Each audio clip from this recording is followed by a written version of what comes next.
So, hello guys, what's up? It's me again, si Mima Alicia nyo at nagbabalik ulit para sa ating panibagong video.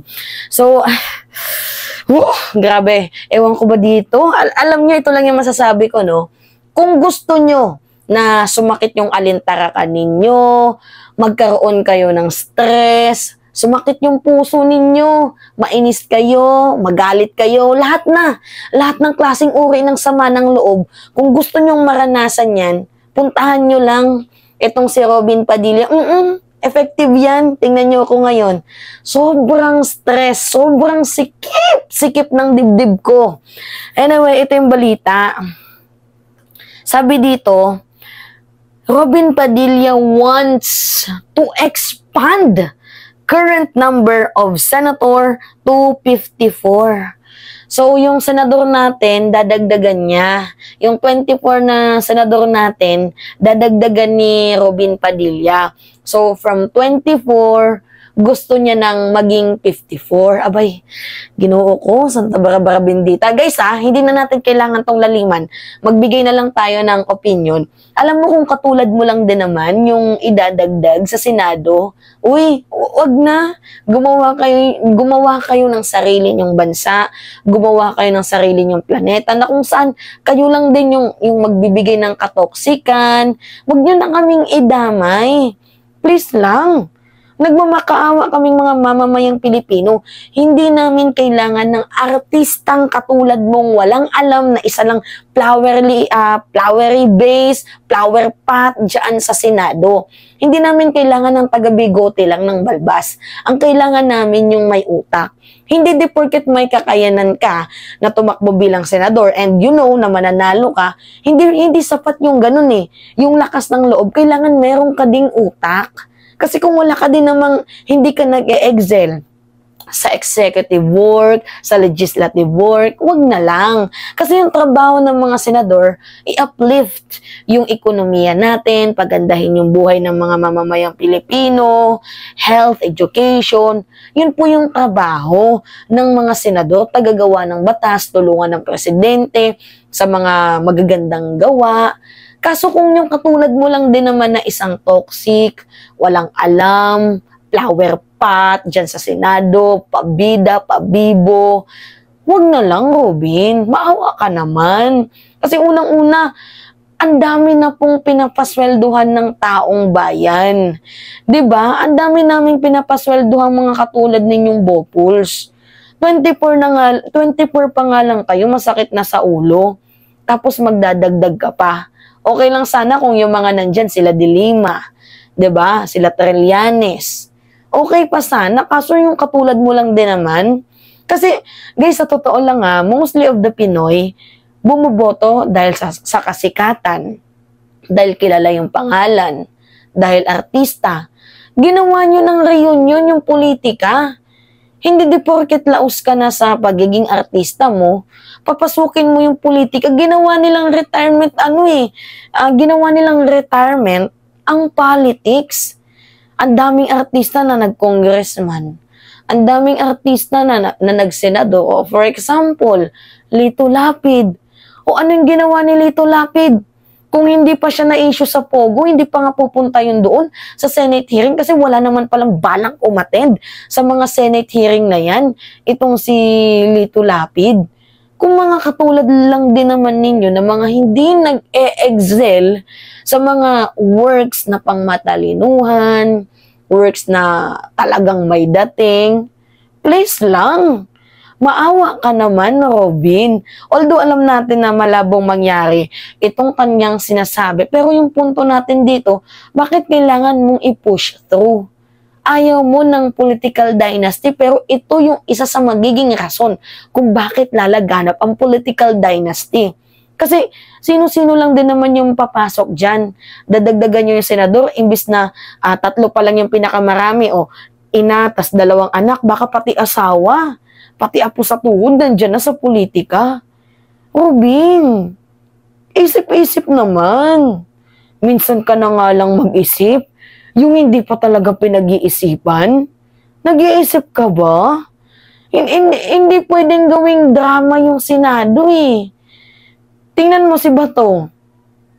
Walang, 'di ba nagpa-PDEA leaks pero hindi naman pala sapat yung kanyang ebidensya. 'Di ba? Meron namang ibang mga may committee, hindi naman gumagana. Katulad ni Lito Lapid, 'di ba?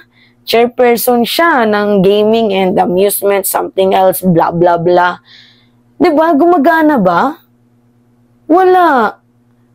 Hindi ko talaga alam kung ano yung layunin ni Robin Padilla. Instead na magtrabaho ka, unahin mo yung Filipino. Kasi di ba ikaw na din mismo yung nagsabi, tumakbo ka para sa mamamayang Pilipino. Bakit hindi mo unahin ng Filipino? Pinoproblema mo pa na dagdagan ng mga senador. Hindi naman yan basic needs na kailangan ng mga Filipino. Ang kailangan ng mga Filipino, mas-secured yung kanilang pamumuhay. Although trabaho ng presidente yun, pero kailangan yung tulungan ng ating presidente. Kasi ano yung ginagawa ni Robin Padilla? Nagdadagdag sa mga suliranin. Alam mo, ito yung pinakamalaking problema sa bansang Pilipinas, no? Pag yung inelect nyo bobo, pag yung inelect nyo walang alam, ito yung nangyayari. Kaya walang improvement eh. Alam niyo sa totoo lang, minsan napapaisip na lang talaga ako, hindi naman talaga kahirapan yung problema sa Pilipinas eh. Sa mga mamamayang Pilipino, hindi naman talaga kahirapan. I think kabobohan yung problema ng mamamayang Pilipino. Kasi kung hindi sila bumuboto ng katulad ni Robin Padilla, 'di ba? Ng katulad ni Lito Lapid, hindi tayo aabot sa ganitong punto. 'Di ba guys? Nagigets niyo ba yung punto ko? Napakawalang iya talaga ni Robin Padilla, no? Alam naman namin, Robin, na bobo ka. Alam na namin yan na mahina yung alintarakan, yung utak mo. Alam namin na hindi ka nag-excel sa executive work, sa legislative work. Flower base ka lang dyan sa Senado. Alam namin yan. 'Di ba? Pabida ka lang, pabibo ka lang. Alam namin yan. Pero wag mo namang ipahalata. Bobo ka na nga, ipapahalata mo pa. Kahit konting kahiyan lang, Robin. Mahiya ka naman. 'Di ba? Minsan ka na nga lang gumamit ng utak eh. Binigyan ka ng utak pero hindi mo ginagamit ng tama. So, kayo mga minamahal, ano yung masasabi ninyo? Para sa akin, dapat manahimik ka na lang, Padilla. Manahimik ka na lang, huwag kang magbigay ng stress. Huwag mong galitin yung sambayan ng Pilipino. Although hindi ka captured ng impeachment, pero mag-resign ka na lang, please lang. Hindi na talaga namin kaya, hindi namin masikmura, sa totoo lang. Hindi namin kaya na masikmura ang isang katulad mo. Kasi wala kang kwenta eh. Tingnan mo yung asawa mo, pinapagluta direct mo dyan sa Senado. Kung hindi ka ba naman nag-iisip, kung may utak ka ba naman, 'di ba? Isang respetadong institusyon ang Senado and yet pinagluta direct mo yung asawa mo dyan. Diyos ko po, sinusweldohan ka ng taong bayan pero yan yung trabaho mo. Ipagamit yung room mo for gluta drip. Hindi nyo na nga dapat sa social media, pinost nyo pa. Sakit sa brains. Sakit sa brains. So, magbasa tayo ng ibang comment ng mga mamamayang Pilipino. O, sabi dito, pwede daw 54. Pero dapat magna cum laude or masteral in arts, science, law, agriculture, literature, arts, no political dynasty affiliated, requirements. Pwede. Kung ganun yung requirements. Kaso kung able to read and write, hanggang dun lang, wag naman. Hindi nakakaintindi ng English, katulad ni Padilla talaga, wag naman.